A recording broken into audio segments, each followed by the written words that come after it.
bienvenue na GCAM Télévision, fidèles abonnés, chers internautes, na Pesibino, Matundu Mingi Boponi, GCAM Télévision, merci mingi pour la fidélité Nabino, merci pour la confiance Nabino, Nabasango Nabiso, Oye Pesa Makana Mwana Mboka, Samba Olonga, Oye Mission Nabino ba éclairé, debout Congolais, justice Yanzambe et Ratakate.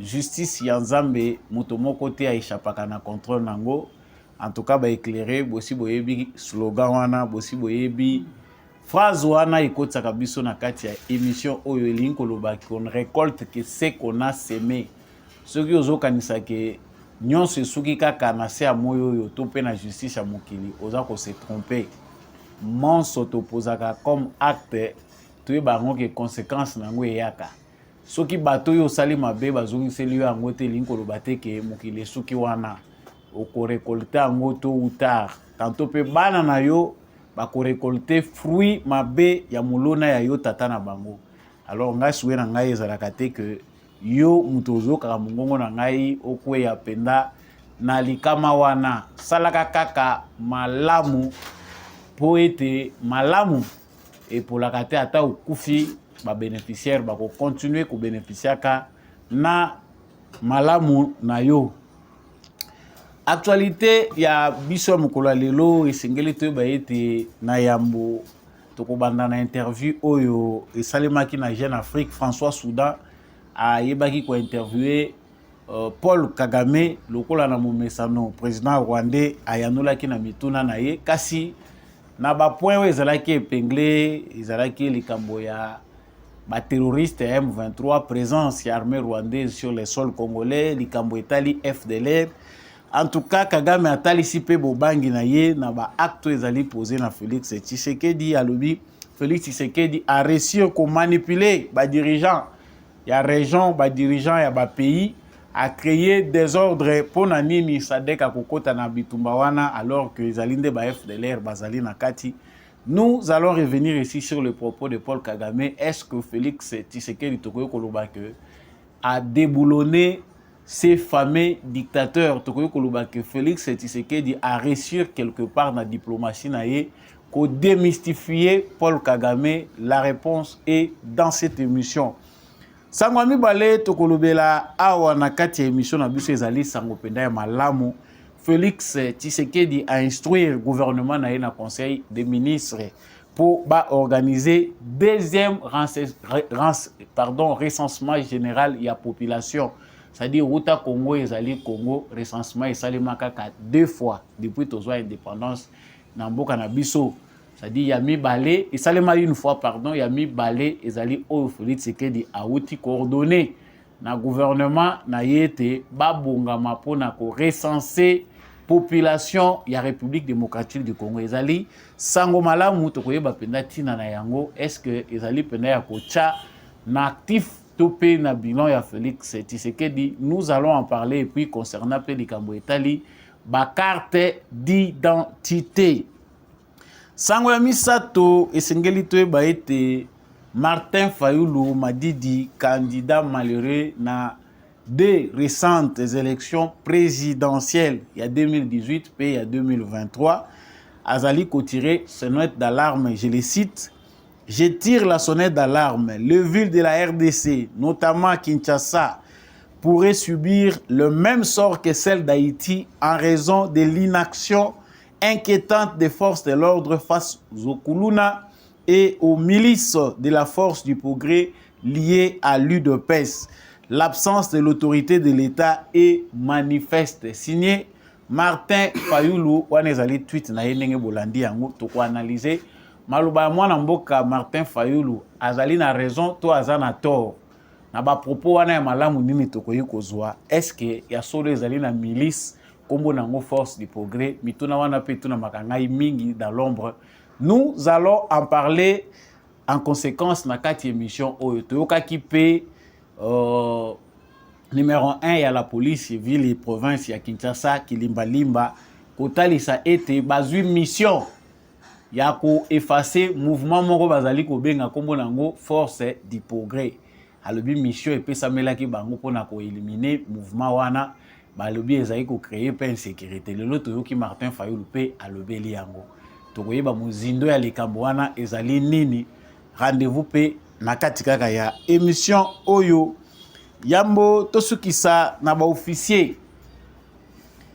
ezali na ba officier moko oyo bazali ko samba la justice militaire, des officiers du bureau pension et rémunération de la 34e région militaire Nord Kivu ont été présentés lundi à Goma dans l'Est de la République démocratique du Congo à la haute cour militaire siégeant en chambre foraine en matière répressive au degré d'appel pour détournement et tentative de corruption. Parmi les officiers incriminés, les colonels Ngoïka Tengu, Géry, son collègue Kassongo, Wakasongo et consorts sont poursuivis pour détournement de plus de 51 millions de francs congolais destinés à la paye de veuves et orphelins des militaires, a indiqué le général magistrat Nzaou Jean-Claude.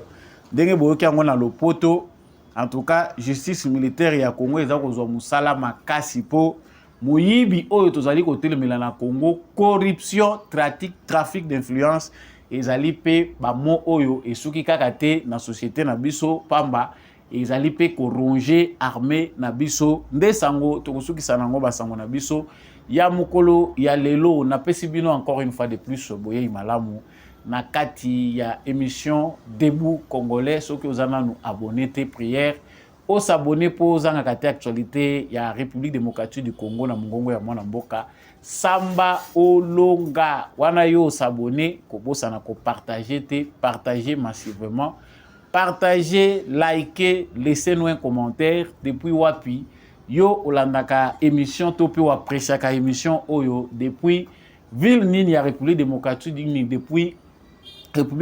du Congo depuis village nini soki poza libanda ya mboka depuis wapi ville nini à travers le monde pays nini à travers le monde yo olandaka mwana mboka Samba Olonga pe opreshaka ba analyse naye. Voilà, je reviens à l'actualité comme je venais de vous l'annoncer.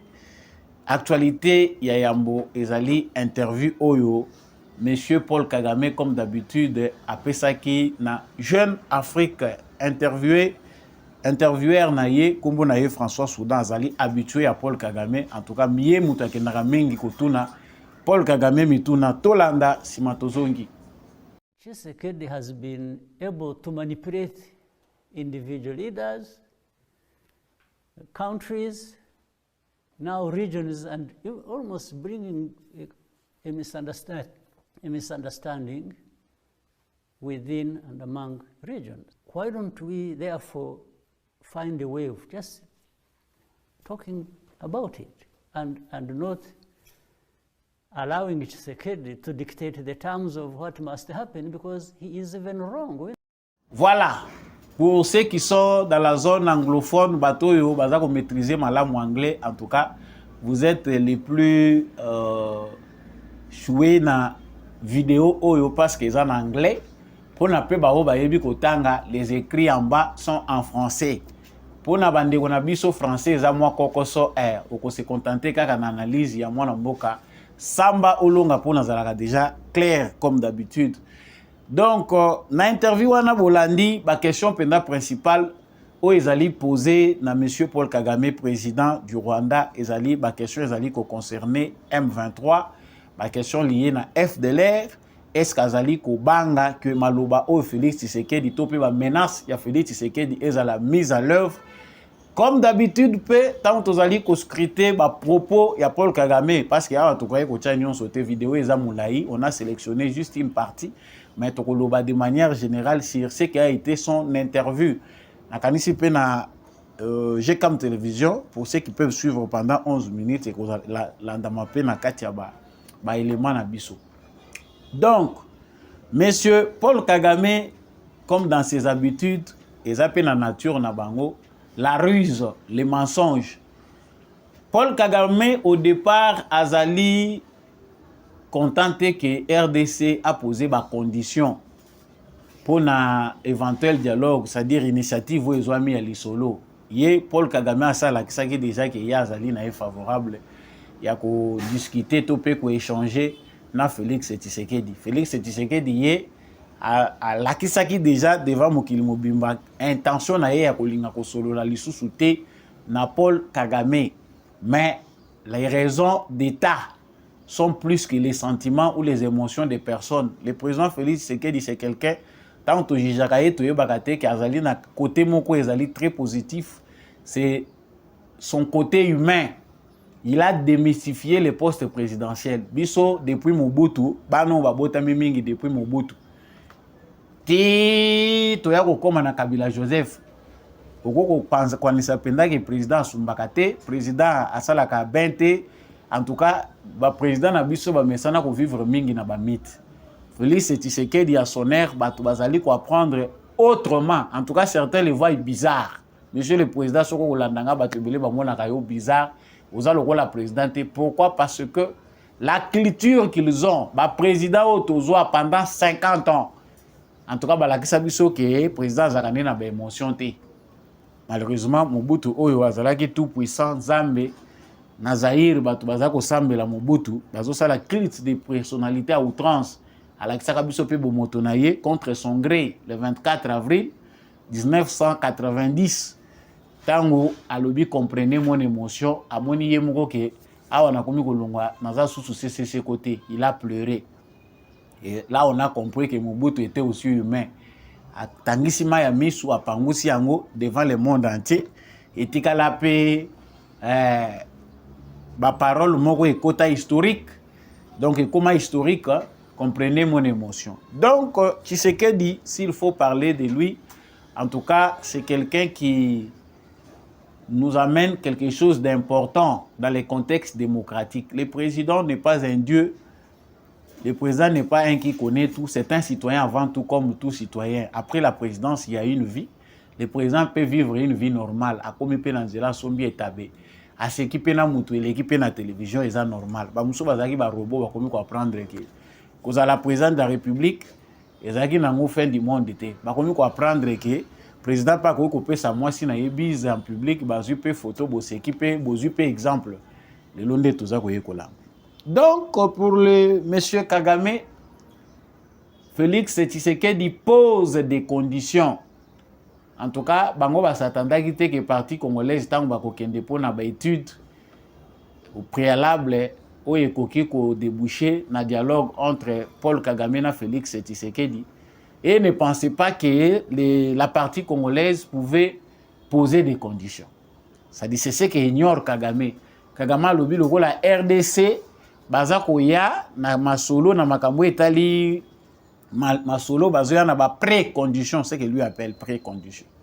En tout cas, il a kisi que bazali na souci à kolunga kimiate, bazo poser ba condition moko o ezako senga te pendant que makambo ekende en avance. Ceux qui vont poser des conditions, les Congo, les Rwanda aussi va poser ces conditions et au finish, moyen de trouver solution exacte. Mais Moutouni Niwana qui a un dialogue sans qu'il y ait éclaircir pourquoi il doit y aller, sans qu'il y ait posé des conditions, tant qu'on a clarté, il faut déjà clarifier l'opinion à la qui ça déjà où ils allaient positionner.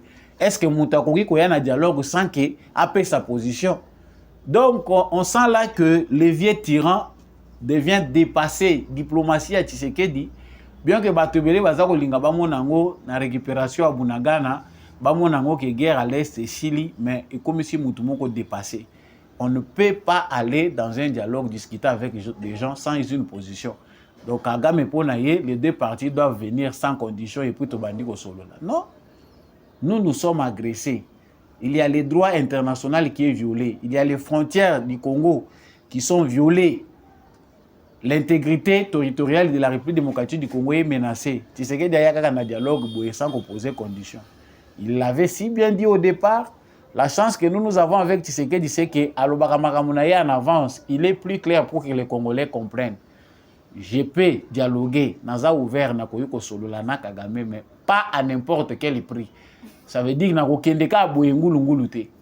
Il faut nayeba to kokende ndenge nini, quelles sont les conditions pour toyeba ndenge nini to kokende ko solo la malamu. Voilà pourquoi. Mais ici Kagame fait semblant dans son interview tant baza ko tuna ye alobi non. Condition wana Congo alingi ke ba troupe Congo ebimana armée rwandaise et le sol congolais, bon, il faut d'abord savoir pourquoi l'armée rwandaise est sur le sol congolais. Donc, quelque part dans cette interview, Kagame reconnaît que l'armée rwandaise est sur le sol congolais, et ce n'est pas pour la première fois qu'il le reconnaît. Toute l'opinion internationale reconnaît que l'armée rwandaise est sur le sol congolais. Même ceux qui ont le courage à sanctionner. Donc pour lui, la question n'est pas celle de savoir que l'armée rwandaise est sur le sol congolais. La question est de savoir pourquoi l'armée rwandaise peut être sur le sol congolais. Donc lui veut qu'on s'intéresse à ces questions. La question des FDLR, les M23 sont des réfugiés. Selon lui, les réfugiés, bazali 100 000 na Rwanda, bakimaki agression, bakimaki discrimination, yangwana bayaki kobatama na Rwanda. C'est de ça qu'est né les M23. Pour lui, ils ont réfugiés. Oyo bazali réfugiés na Rwanda, nde bangwana bazali ko composer ce qu'il appelle les M23. Donc l'armée rwandaise est sur le sol congolais pour une cause, les FDLR. Et le gouvernement congolais a déjà dit, même tant que na Rwanda na évité ceux qui matoi ya Kagame, bon, ceux qui mutaza déjà dépassé na matoi peut comme un problème. La partie congolaise contre gré na biso ba congolais a reconnu que la présence des FDLR.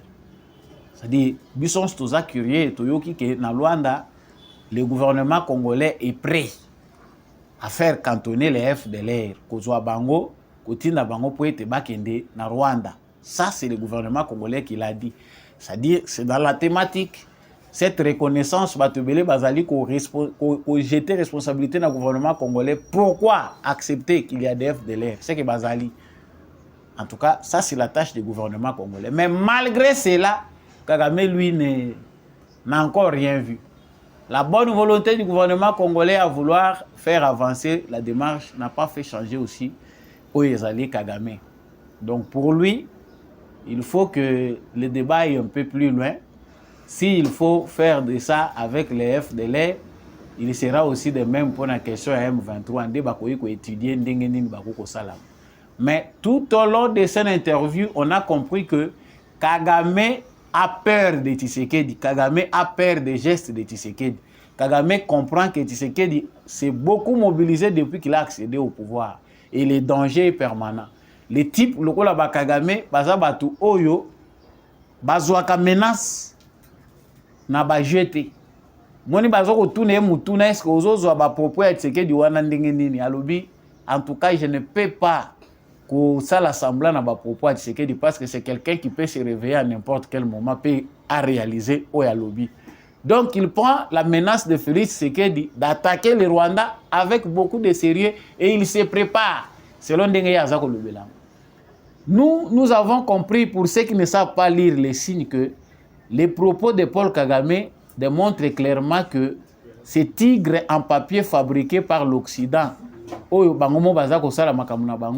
est déjà affaibli, a déjà démystifié par Tshisekedi. Kagame démontre sa crainte. À l'objet, Tshisekedi a réussi à manipuler toute la région, à manipuler des présidents, la région. C'est que diplomatie à Tshisekedi, ils ont réussi en quelque sorte. Mais Kagame comprend que diplomatie à Tshisekedi est bloquée. Jusqu'à arriver, il y a sa Sadek na question oyo, c'est que Tshisekedi a manipulé Bango. Ce que Kagame appelle manipulation là, c'est la réussite. Il y a diplomatie à Tshisekedi pour arriver à convaincre le président Wana que Tala Makambundenge Zali. Pour Kagame, la SADC vient au Congo aux côtés des FDLR. C'est que ça, donc SADC ndenge bazaboué, Bango baye na Congo pour na koya ko s'associer na ba FDLR et les FDLR qui sont des génocidaires. Le rôle à SADC a yekuna se kaza ko maîtriser question wana. Je me demande pourquoi le président sud-africain peut agir tel, pourquoi le Burundi peut aller s'associer avec le Congo. C'est que Bango nyon se basa sur ma FDLR. Bon, tous ces pays-là seront derrière les FDLR pour quel intérêt? C'est la question que lui ne se pose pas. Le rôle yo zo banga FDLR na yo.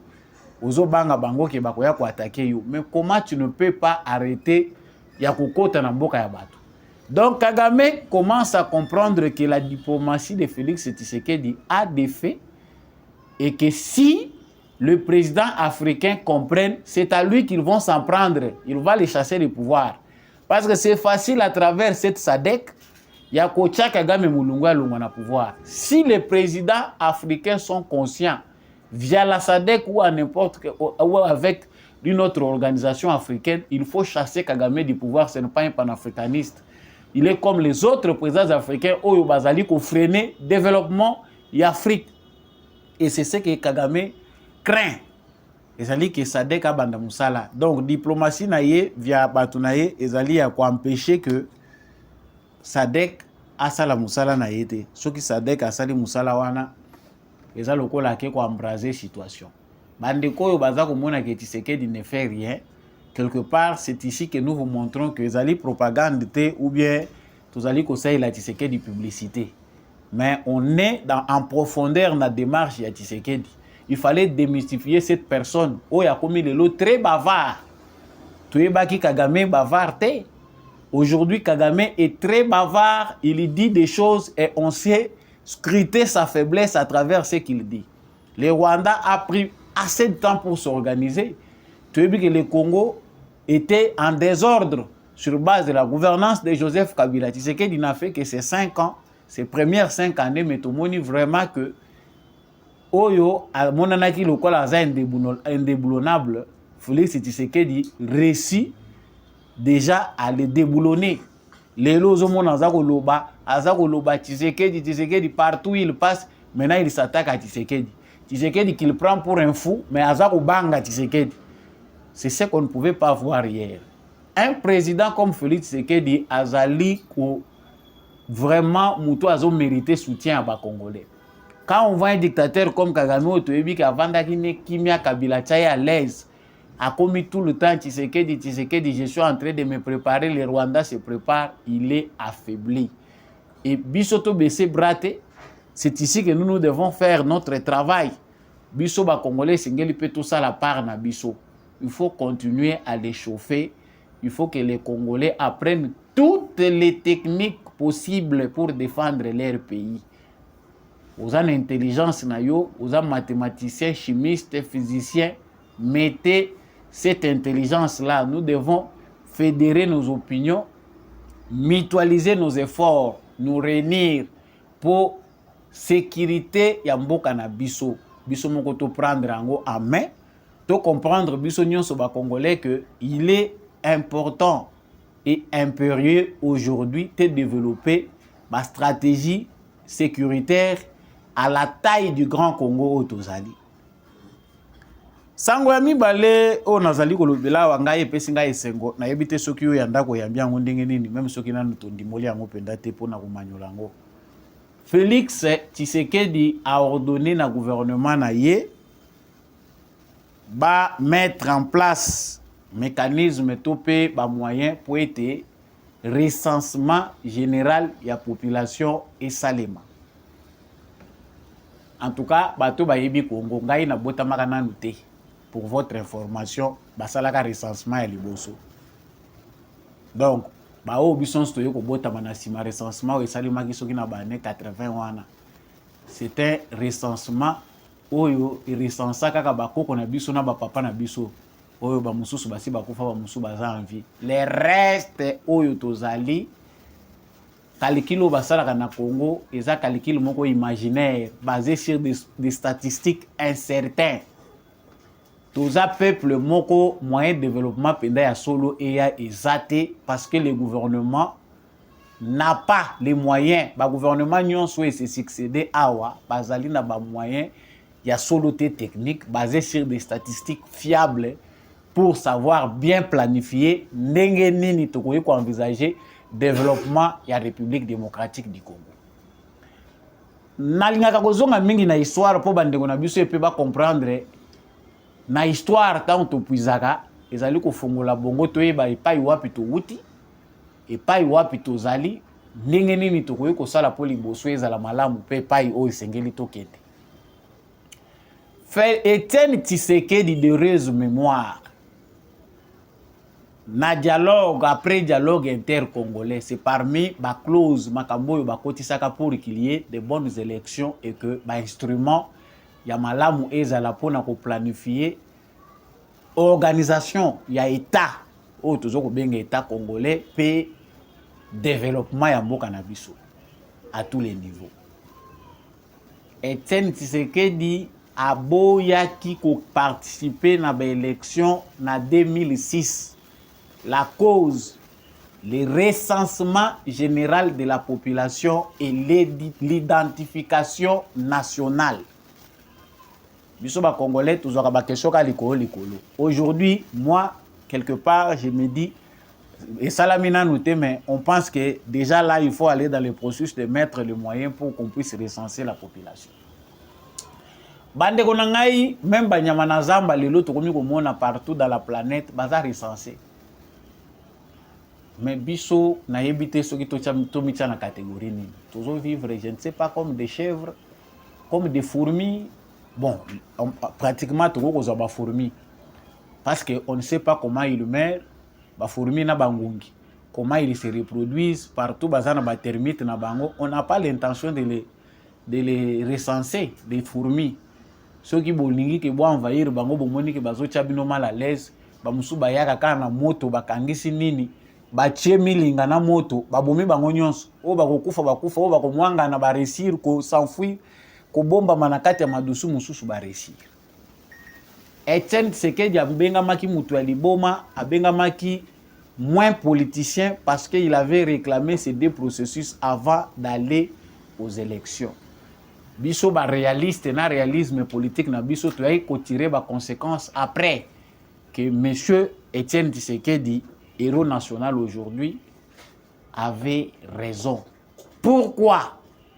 Lelo biso ba Congolais tozo koyeba te qui est Congolais, qui ne l'est pas. Ça c'est pour l'identité nationale, l'identification nationale. Biso ba mi Congolais to miyebi te toza combien? On donne des chiffres imaginaire. La statistique, il y a depuis les années 80, na monté en flèche, il y a natalité na Congo. Na Congo, tozo bota, toza parmi les pays oyo. Flèche, to ya natalité, et ça, kokendeka croissant. Ba Congolais, faut mo tozo bote là. Et ce qui est aussi normal, toko ko boya ko bota te, photo bota na en désordre, poto occuper mboka na biso, et ça na nous presque vide. Ba pays lokola ba Nigeria soko tali taille munene na mboka na bango tali na ba millions bango ya ba population bazana ngo zo mona ke mboka bango ko toza moke mais ba peuple yango kitoko. Logiquement sur le plan démographique ce qui biso to peuple mboka na biso bien té par rapport ya munene nango yango toza ko mona des territoires entiers sont vides. Les plans, les complots internationaux visent à occuper les terres vides du Congo par des gens qui viendront de l'autre côté. Bazana plan ba moni mboka moko riche, batu baza ko occuper en côté.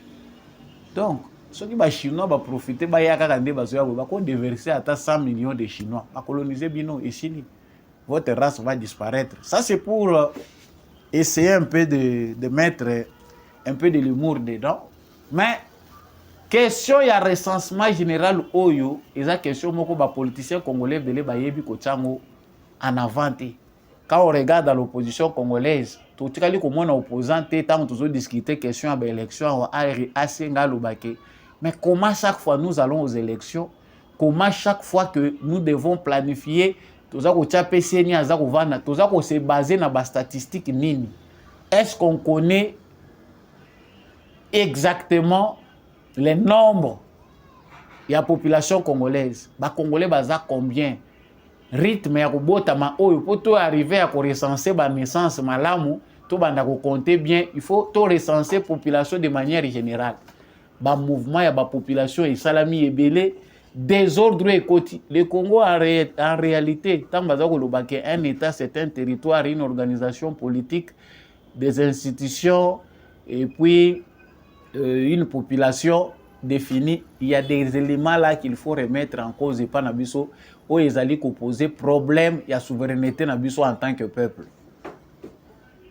Par mouvement ya population incontrôlée, population baza ko yebate baza combien yango moni bango pe balingi bato baza na base à complot ya désordre na Congo balingi nango ke Congo ezala nango kaka territoire moko vaste ya désordre lokolo eza riche mutu na mutu akota ka ndenga lingi asalaka oya lingi.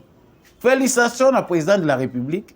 Idée ezalaka bien boyo lancer ndengo lobby opesi bango ordre. Okomona boyo toyo kokoma soki ti 2026. Banda to banda kozela recensement ngo tozo koyoka te exactement de quoi il s'agit. Ça c'est l'un des piliers importants sur le plan stratégique pour envisager le développement d'un pays.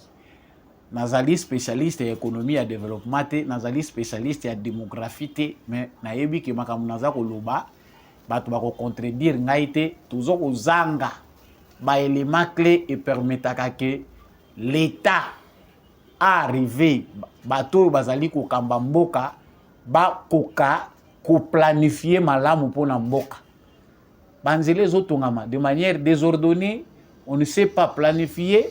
Population oyo eza kokola na coin oyo na rythme nini, on ne sait pas stopper les mouvements ou bien oyo tozali ko subir na Kinshasa ou l'exode rural. Ça va dans tous les sens.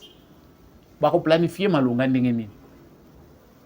Donc le recensement général et l'identification nationale eza clé boa.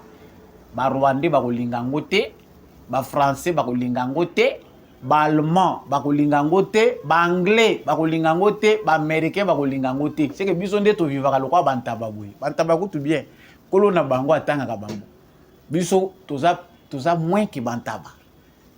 Bolimbisa nga soki ba terme zo shuka kabino to pe peut-être allusion on a zo luka ko sala to pe comparaison ezo bala na pendate ça peut choquer mais moi je pense que c'est ça parce que même dans une porcherie muto aza ko bioko la bibwele na ye azwaka soin ya ko tanga ngo en nombre ateza ko se multiplier ko linga tanga jusqu'au dernier.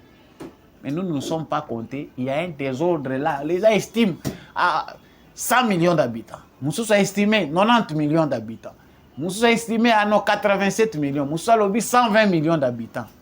À qui croire? On planifie en désordre. Il y a absence d'une bonne planification parce que on ne sait pas dénombrer Congolais, combien statistiquement parlant. Identification nationale.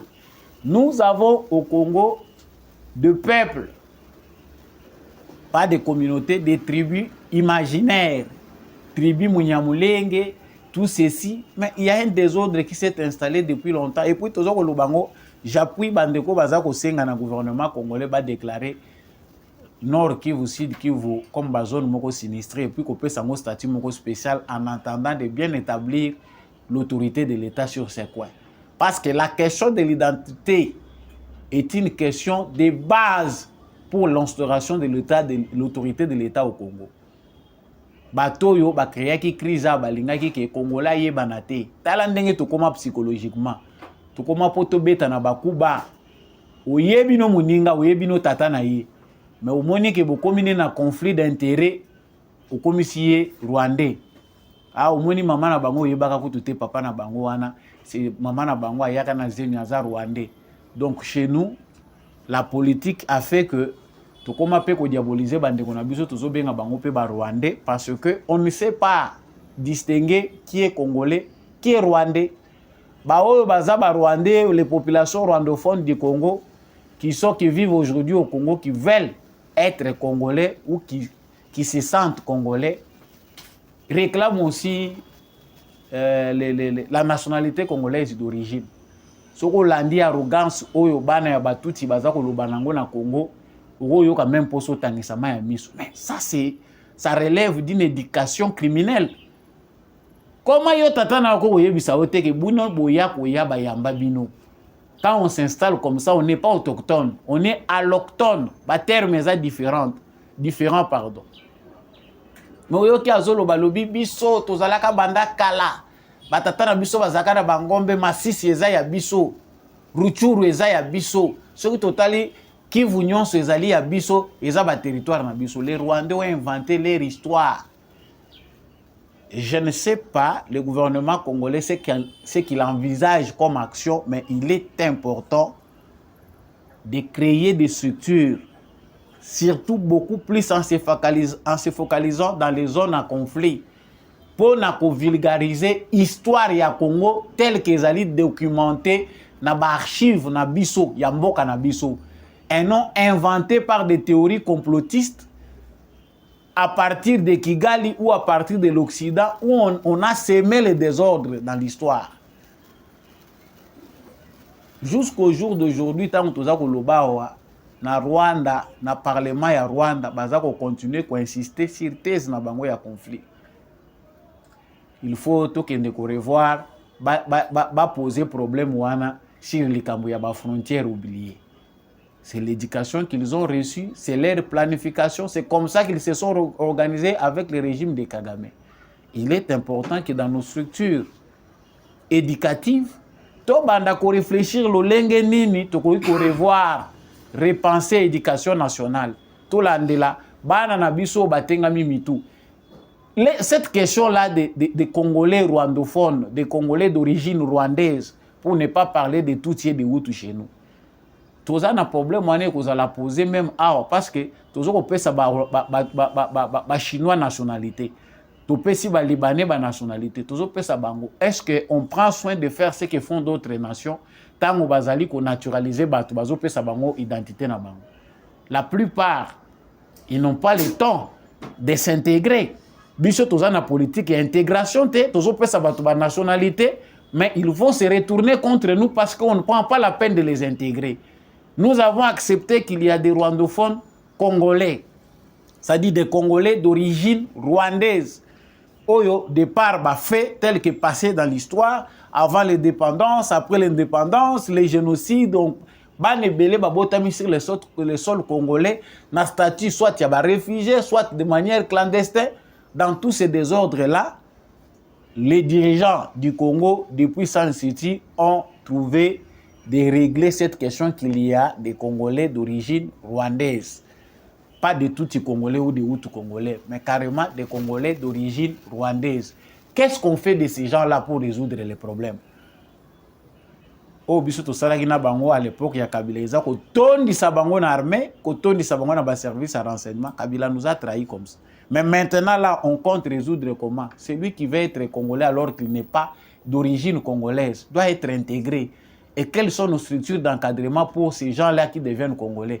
Hymne national ba yebite mutema na Rwanda nzoto na Congo. Yango tokolela kaka infiltration, mususu pas azane innocent. À cause de l'éducation qu'il a reçue, na bato e ba yebisi bokende Congo binombo kana bino eza Congo. Il vient, son cœur est au Rwanda, mais son corps est ici. Il va continuer à trahir. Yango tozo mona bango ebele et puis bazo lo babaza ba victime. Apprenons à voir comment nous devons gérer cette question-là parce que c'est une question d'État. Na stade où est commis, tu as vu que solution est ces ouama. Mais instauration, autorité de l'État, ils ont suffire. Il faut s'organiser de manière à voir les choses clairement. Donc, félicitations à Fatih Beton. Identification nationale peut au moins baza ko pesa biso ba image ndengeni ni makambo eza ko bongisama pour que to banda ko zwa ba carte d'identité. Toyoki ba musu ba lobi ke baza ko zwa. Eza ko zwama clandestinement où le message est passé sur toute l'étendue du territoire pour que Moutunion soit à l'informer ceux qui ont banana Kinshasa que désormais la carte d'identité existe, vous pouvez la voir tel endroit, les payables, vous allez payer autant d'argent parce que ça va aussi aider l'État congolais. Ba moyen wana zonga ko soutenir le développement na biso carte d'identité ça la ka ofelete quelque part mais au tchango na primo ko poto ya ko zala te na bato balobi o naza na carte d'identité te po naza na mbongo te ba chômeur bazé belé na Congo za na bato aleki pe moi mobimba ta 5000 francs o ezali suko sombelo ko te na Congo zo simbango te. Donc quand on fixe les prix pour na bato bazo ba carte d'identité, il faut aussi tenir compte des paramètres économiques, social, au moins la crise ndenge ezali, pouvoir d'achat bato eza ndenge nini. Les Congolais vivent de combien de dollars par jour? Nyon soane ezali ko compter. Est-ce que ceux qui bochango na prix tel muto mbandaka o azana kati kuna na bikoro akozwango muto azana bukungu ke la to muto azana kati muto azana nganda njika est-ce akozwango? Est-ce que ndeko azana beni akozwango? C'est ça la manière de raisonner. Mais aussitôt commencer, aussitôt les rumeurs sur les détournements. Nani a lokabino congolais. Kaka nako banda, tout le monde a ndenge, balakisi biso ba conteneur, ba tie ba photo, ma carte d'identité, biso dato bandi fête. Mais kuna solo ya détournement ici bandi. Nous avons dit wana eza super na ngai te ngai nakoma koboya bapoursuite miyibi baza tetu na Congo bozodénonce bango mpe bazokangisa bino bacorrompre justice tika tokoloba su te bino moko bakongolais so bozokocomprendre te biso bakongolais so nalobi bino ndeko moko azoyebisa ngo ozoloba bino seke yo oza congolais te bakongolais nde esengeli koyeba ke c'est la population bolobelaka biso boloba biso likambo yo vandi na ndako balobelako likambo ntango eyindaka bazwi ngai lokola fourmi bazonyata bake kotika na kati ya prison yo vandi na ndako na yo apprenez à revendiquer vos droits sachez que personne ne va réclamer si le prix du pain augmente à votre place presque kaka elobelaka ngo yo vandi na ndako na yo ça c'est une lâcheté. Sango ya misato yango nazokota tozokende malembe mpona kokende na suka bandeko na ngai tweet ya Martin Fayulu ndenge bozali komona yango. Je tire la sonnette d'alarme. Les villes de la RDC, notamment Kinshasa, pourraient subir les mêmes sorts que celles d'Haïti en raison de l'inaction inquiétante des forces de l'ordre face aux Kuluna et aux milices de la force du progrès liée à l'UDPS. L'absence de l'autorité de l'État est manifeste. En tout cas, tweet oyo ya Martin Fayulu ezali na ba mot clé, ezali na ba point chaud. Tokolobela ba point chaud nga naza kokende. Sonnette d'alarme, oui, ville de la RDC notamment Kinshasa, oui, pourrait subir l'inaction même sort que Haïti. Martin Fayulu na tweet na ye azali ko comparer Kinshasa na makambo ekomi na Haïti. Banditisme urbain eza makasi na Haïti eza lokola ya Kinshasa te parce que na Haïti en tout cas ba bande urbain wana et se transformer bazui manduki criminalité eza ya kosakana te ba criminel ba s'organiser na ba gang ekomi kobunda na armée na la police ba kangi pe en otage ba institution mboka ba endroit ebele c'est-à-dire ekomi se transformer na rébellion.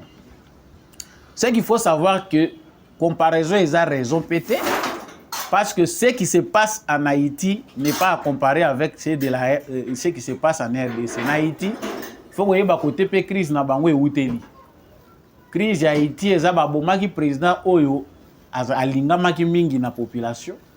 Batu belé batiaki espoir et pas na ye.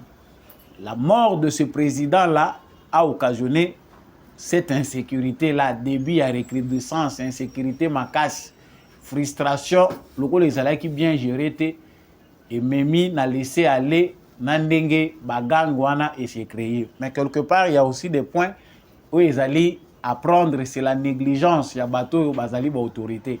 Bon mon insécurité bazolo ba quelque part, bon minimiser ngo bolobi te aussi to maîtriser. Bon sali ba effet d'annonce pour boloba que déjà to maîtriser et chili. Moi, ce que je retiens d'abord de positif par rapport au phénomène Kuluna, Oyo Martin Fayulu azali kolobela. Il faut toye bango que l'action ezali menée na ville à Kinshasa pour stopper le phénomène Kuluna. Mais on constate que, outre la première vague, il y a Bakuluna Oyo, chef de l'État, transformé qui. Parce que le président de la République a au départ cherché à résoudre la question de Kuluna, qui est une question notamment liée à l'injustice sociale. Injustice oyo tozali ko subir na mboka oyo ezali pe en quelque sorte à la base il y a naissance croissance il y a phénomène Kuluna parce que bato ebele bazali ko sala Kuluna ce sont des jeunes désœuvrés absence d'encadrement ba para bazakananda kote bakipaka bana te.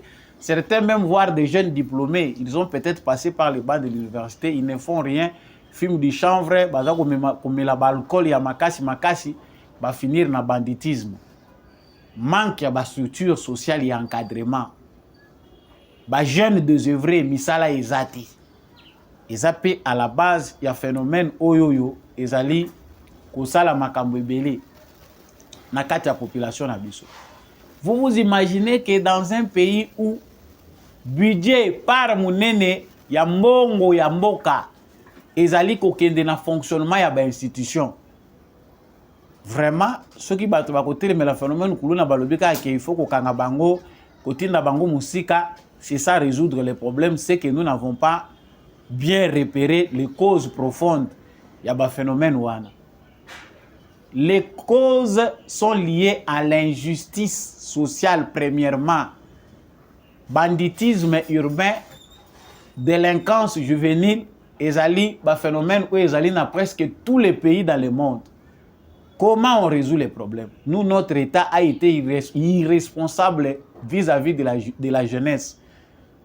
Joseph Kabila a BBC vie la jeunesse congolaise où tu as accédé à pouvoir, c'est comme si batinda qui est une mission à rendre les jeunes unions sur le Congo abruti, comme ça avenir à Congo et cause à l'incertain, mutakoka kolobe la Congo à cause à la ti. Et quelque part il a réussi.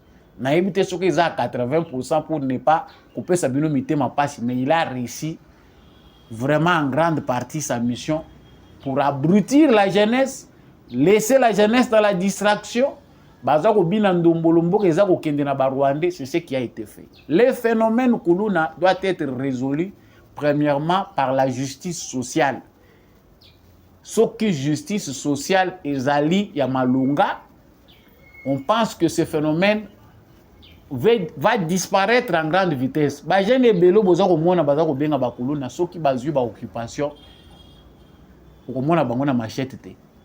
Les Congolais sont très pacifiques jusqu'à tel point que na ndenge kulune mateli oyo surtout zaki na mboka moko oyo batu bazana culture barbare.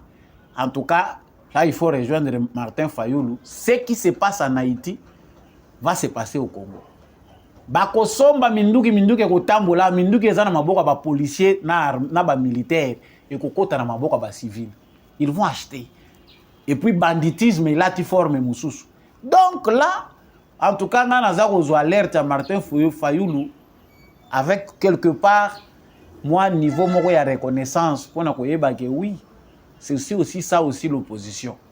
Ce qu'on a quand même statut comme nous critiquer Boye, Azapé Koloba, Azako lancer l'alerte opposition naïe et comme nous avons moins sens, contrairement à Makambabane ko sala liboso, c'était beaucoup plus de théâtre. Mais là, on sent quand même qu'il entre na ba sujet où il sala ka mutu ba considérer qu'aza quand même aza opposant puis aza apporter un plus pour na ko faire avancer mboka. Mais Martin Fayulu foye ba yango pe tangu yozo cha ozo longola potina lisu ya batu ya muninga, il faut utala pe où eza na lisu na yo. Ce que je parle est un fait réel. Je suis à à 1 kilomètre, si je ne sais pas où, combien de mètres, dans la place siège de Martin Fayulu et Zalaka.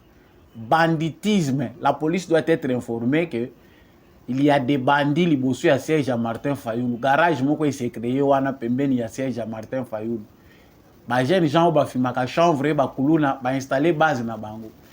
Na butu, ils ont calé batu, ils ont boté la batu, téléphone. Mais la police, ils ont ceux qui a à 400 mètres ou 500 mètres na Pongabi, à la 500 mètres, je ne sais pas, la différence na place au siège à Martin Fayulu ezali. Ba ya kate, pas eu disposition te pour na koyaka ko régler insécurité ezako se créer place wana. Batu mingi bazako créer insécurité ezali ba kuluna na ba chege oyo ba bongwami ba komi ba militaire décidé. Les mamans se sont plaints chaque fois que meeting ya Fayulu ezalaka moyibi. Fayulu atambola kana ba miyibi ba chege nyonso wana baza ko tambola na sima Fayulu. Ba marche belé à Fayulu, on a vu des enfants, des jeunes, des mineurs, et voir des chèques l'accompagner. Pour l'année, nous dénonçons que Bangote Kengaï Naza, président, il y a parti engagement citoyen pour le développement, ce qui a moins décidé. Je ne veux pas que moralité est à la mabé. Organisez des séminaires dans votre parti politique. Formez les jeunes de votre parti. Et puis ça, Bango, ils ont parti à délinquants. Parce que quand on regarde parti à Martin Fayulu, batu mingi bazakuna ba jeune belo bazali na parti à Martin Fayulu, ce sont des délinquants. Des koulou na oyo Martin Fayulu azako dénoncer, baza ebele na parti politique na ye. Là nous en avons parlé. Je prends un autre point. Tous approcher toujours na makambo Martin Fayulu une action inquiétante des forces de l'ordre face au Koulouna et aux milices. Non, les forces de l'ordre font quand même quelque chose par rapport au Koulouna. Ndenge bazo kangaka bango, bazo sala bien. basambisi bango batindi bango na ba prison soko ozali na ba plaignant ba utindo na kanya makasi société pour que ne sala masango. Mais il faut pe ba action d'envergure et salema en dehors ya kokanga ba kulu na soki ba commettre ba fait, mettez des camions, lancez appel à des jeunes volontaires ndenge muza salaka. Tant au service national ba créa quand on a départ, on a recruté des jeunes volontaires. Et ça na batu baza ko taila ah président ba memaka ka échantillon wana ya 3000 ici là. Essayons peut-être de militariser notre agriculture na biso. Tout ça la agriculture na élevage militarisé. Service national et comme structure moko oyo ezali ko promouvoir développement na biso. On comprend que les gens ont faim. Nzala ya batu kozanga ya batu nde muteza ko mema insécurité na kati na biso. Prenons une part importante ndenge toza ko tinda mbongo po na sécurité. Tobakisi budget na biso po na armée. En tout cas, pour ce qui concerne l'encadrement des jeunes et l'insécurité, surtout les jeunes et bélo batangité. Mais faisons du service national un instrument autre pour militariser l'agriculture na biso. Lokola ba général Kasongo Kabiki o bazako sala oyo, bazako sala na service national. Il faut envoyer des jeunes être formés dans ba pays oyo bazali déjà une expérience en matière d'agriculture, ba résultat ezali ko salema. Baye une expertise, baye bi komanie ba ingénieur wana moderne, baye allez des centaines de milliers de jeunes bazako zo misala. Misala tozela kaka teke ba investisseur baya ko sala biso yango. Mais wana soko lobi ba memango na ministère ya agriculture mawa et kozwa ba formula wa théorie ke zongi. À la fin, l'argent va tomber dans les mains des gens qui ne font pas le travail. Oh, bah, misi mbongo pona ko appuyer ba agriculteur na ba pêcheur pona augmenter production. Waya luvunu. Luvunu penda le kuta penda ya kokosa ko no mbongo wana eza ko tambula na bango na ba structure moko privé, ba sala kala bango tu bilanga te. Eliami nango na couloir awe tamulami kaka na ba organisation oyo kaka bato bazana ba ministère agriculture ba yebi et puis esilina biso ya biso eza ko loba soki toza ko loba te o to lobite chef de l'état yeba yango que il faut état major ya agriculture et salema envoyer des gens naître ba kitana terrain ba recenser les vrais agriculteurs, les vrais éleveurs. Mbongo ebele eza ko bima o ministère agriculture et finançaki ba projet tel lokuta eza ko komate na destination. Il y a tout un système là oh depuis Kabila ti le lope ezali mbongo wana eza ko koma na be droiti bato bazali ko travailler na ba secteur bazo kemba po bazwa ba financement l'état. Ya biso eza ko dénoncer. Nazo sukisa na likambo oyo Martin Fayulu lobby ya force du progrès. Bato belé ba yeba ka force du progrès te yango force du progrès on balobaka IDPS force du progrès awa nazali ko interpeller ba cadre ya IDPS ingratitude ezali condamnable. Augustin Kabuya ingratitude ezali condamnable.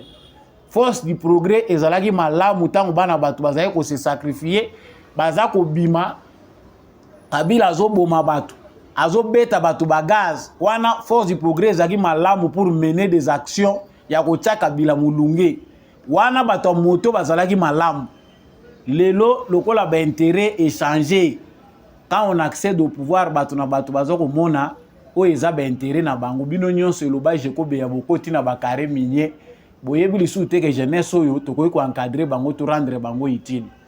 Pour ceux qui ne connaissent pas la force du progrès, c'est depuis 2006-2007 que Force du progrès a créé. Etienne Tshisekedi Wamulumba était en vie. Ils ont une structure moko ya ba jeune na kati ya UDPS. Ils ont encourager l'action sur le terrain, mener des actions pour que so ba lobi ville morte, bana ya batu wana mutu bakobunda omoni kishaso batu bavandi na ndako. C'est ces jeunes là. Si c'est que d'Atala Lobby, oui, on a des jeunes qui ont le souci du changement. Désormais, Nakobenga Bino, force du progrès. C'est ça le début de la force du progrès. Avant, et comme un instrument, il y a manipulation, na bateau, bazali, na ba guerre, il y a positionnement.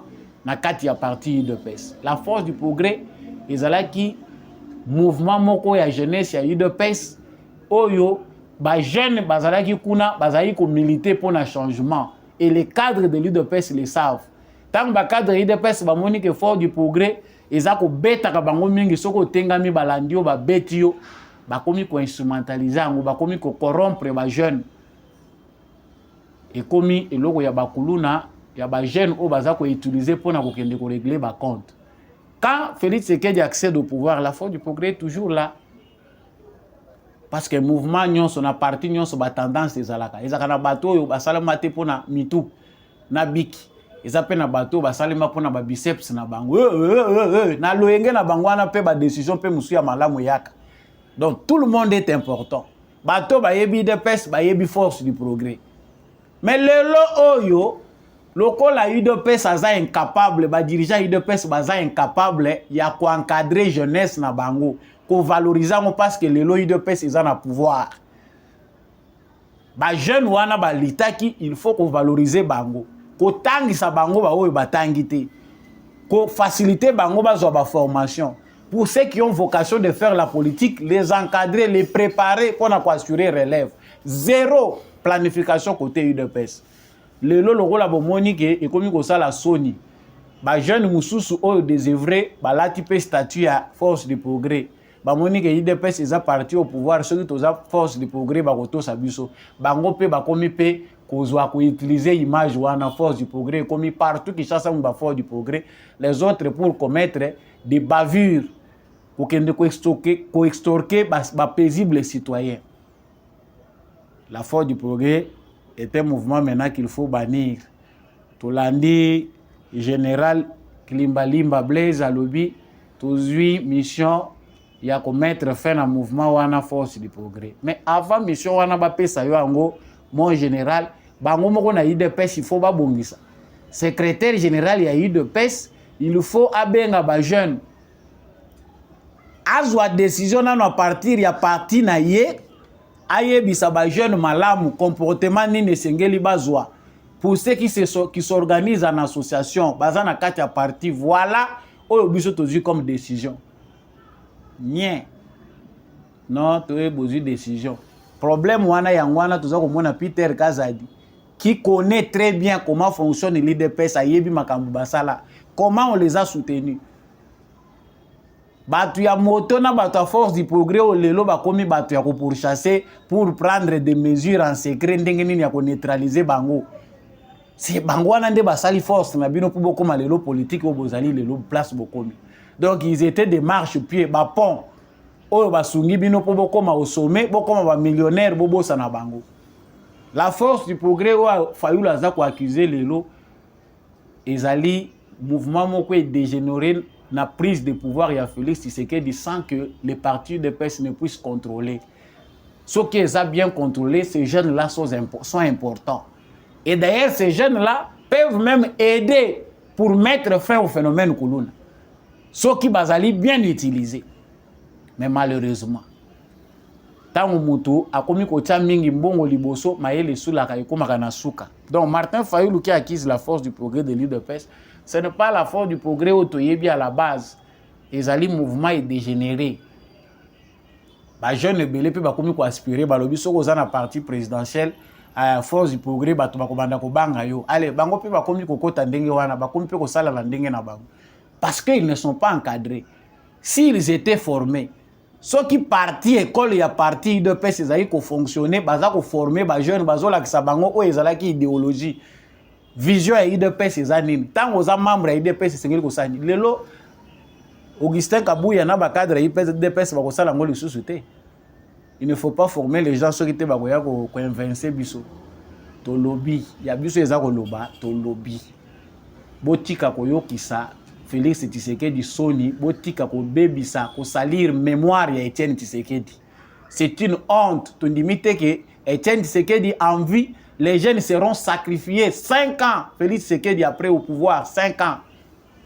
Ba jeunes baza ko telengana na balabala baza ko zanga même ba formation ya pamba mais vous dites que vous avez bien géré fo kangama wana seko na seko. Eza Soni. Donc pour terminer en tout cas ezalaki Oben na sonnette d'alarme tirée par Martin Fayulu pour réveiller ma conscience ébélée. Que les cadres et jeunes de l'UDPS prennent conscience de l'avenir ya parti ezali na maboko na bango et ko sala pe soni parti munene o bato babunda pendant plus de 37 ans et Etienne Tshisekedi azali figure emblématique connue à travers le monde entier baye kota la partie est chère à Etienne Tshisekedi. Zéro organisation. Nasukisi awa na sango nasilaki koloba ba officier oyo bozali komona bazali kosambisa bango bazali ba officier ya bureau pension et rémunération de la 34e région militaire Nord Kivu. Donc bazala qui présenté na Goma na haute cour militaire siégeant en chambre foraine en matière répressive au degré d'appel pour détournement et tentative de corruption. Ba détourner mbongo 51 millions de francs congolais destinés à la paye de veuves et orphelins des militaires, a indiqué le général magistrat Nzao Jean-Claude.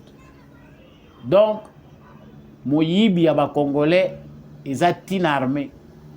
Oyebi ke baninga baza kokemba basi ya basoda, bana ya basoda, il faut bazwa ata mwa muke wana parce que eza nanu dérisoire, nanu ekoki penda te. Mais bino bozozwa bambongo wana, bozo komisala ba millionnaire à tous les niveaux. Bozo kata olati tenu otie muyibi liboso. Donc l'argent qui tombe entre les mains, bango bazo lia kango. Mususu azo bunda bitumba kuna, bino bozo kata ka bambongo ba prime na bango. Donc il y a toute une culture là, ezali ko décourager ba jeunes. Aujourd'hui, Félix Tshisekedi est en train de tout faire pour soigner l'image de l'armée. Ba jeune na biso ba koti na armée faut ba yebake l'État nda koza bango en charge, basi na bango, bana na bango, ba kotanga na ba frais à l'État, ba soins de santé na frais à l'État. Donc tout doit être garanti par l'État. Il faut aussi honorer ceux qui ont combattu. Ba mibali na bango ba kufa na front. Ba veuve wana bazali na droit ya kozwa kambongo l'État zo devoir na bango. Bino bozo détourner yango. Ba veuve na ba orphelin ya ba militaire bolia kambongo na bango. Et ça c'est la sorcellerie. Soki balobi boye peine de mort boyo ki bazo ya côté ya biso ndenge église catholique azo continuer opposition na ye contre peine de mort. Félix Tshisekedi moko ya ba élément o eza important le lot ozo yeba na Félix Tshisekedi na pouvoir na ye c'est que a aider biso sans que tonyo ko la ba cerveau na biso toye baba nani baza ba ennemi ya mboka. Eza opposition te mais eza kozala ennemi ya mboka. Parce que nazo ko insister ngo batu nyonso bazo telemela batu nyonso moni ba vande kimia face à la peine de mort oyo balongole na moratoire eza te ke bazo soutenir ngo. Mais ba constater batali balobi non. Bato bazo sala mabe koleka penza. Malamu kutu toka ngata minoko na biso que la voix de la majorité compte. Ce pe baza ko boma bango eza malamu ba sala mabe mingi. Ba procès ya malamu soki salami mutu asali mabe a trahir ekolo il faut ba boma yi.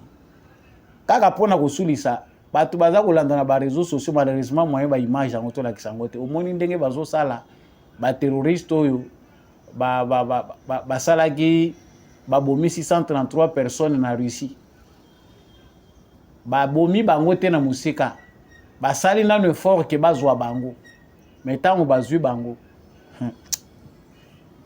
péché égale à châtiment bato musu ba kanisa ke o torture ngai. Je ne suis pas d'accord avec les valeurs telles que prônées par l'Occident. La peine de mort est nécessaire dans certaines circonstances. Oh, torture, oh boy. Mutuaza prêt ya kosala mutuma bendengwana okei sur base ya mbongo ba pesio soki 400 000 combien de dollars. Yo ndimi okende couvrir fait oboma batu. Il faut payer peto yo kisayo. Ba torturer bango ya suka. En tout cas, je n'ai jamais été d'accord pour la torture, mais les Russes savent vraiment que c'est la moto châtiment ya mabe oyaza ko sala na nkonyonso. Donc ils ont bateau bazo kanisa ke peine de mort eza mabe, ils ont bateau pe bazo kanisa ke peine de mort eza malamu. J'ai été toujours contre la torture. Je n'aime pas qu'on tue les gens, mais malgré pacifisme nanga, la non-violence n'est pas synonyme à la lâcheté. La non-violence n'exclut pas la légitime défense.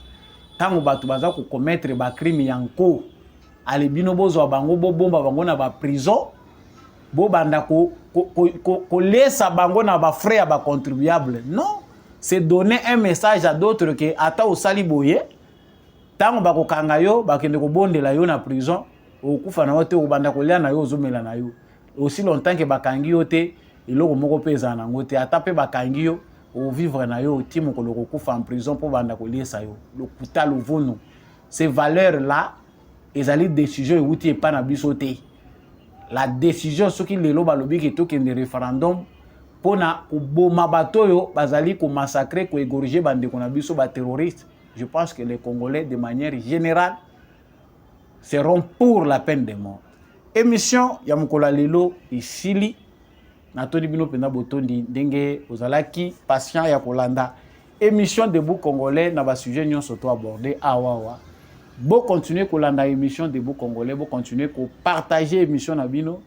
N'oubliez pas de liker, n'oubliez pas de laisser un commentaire. Quelles sont vos intentions, quelles sont vos opinions par rapport à l'actualité ndenge to sili ko aborder ango. Merci mingi nande kombi à chaque wazaki na sima etando na biso po ete na sima ya caméra pardon po ete émission oyo ekomela bino matondo mingi na l'homme de la vérité des urnes Jean-Louis Timbalanga. Merci à l'apôtre Gérard Kabea Tchovo. Merci beaucoup à papa Maurice Kikangala, papa Boniface Mpunga, merci beaucoup à papa Freddy Ngwama, papa Michel Lumakaso, papa Freddy Ngwama comme je venais de le dire, mon vieux Kennedy Mukendi, papa Maurice Kikangala et tous ceux qui aiment l'émission Debout Congolais. Merci également à maman Bill Bilonda, maman Lisette Mumbendou, maman Annie Massamba et toute la famille congolo que je salue. Napesi bino pe matondo mingi famille congolo, famille ya Samba Olonga, napesi bino pe bambote mingi et tous ceux-là qui nous aiment et qui nous soutiennent. En tout cas, continuez à soutenir l'émission Debout Congolais. Bendele Koyate, Fardese na Motema, Wazalendo na Motema. Tout le monde prochainement na émission Moussous.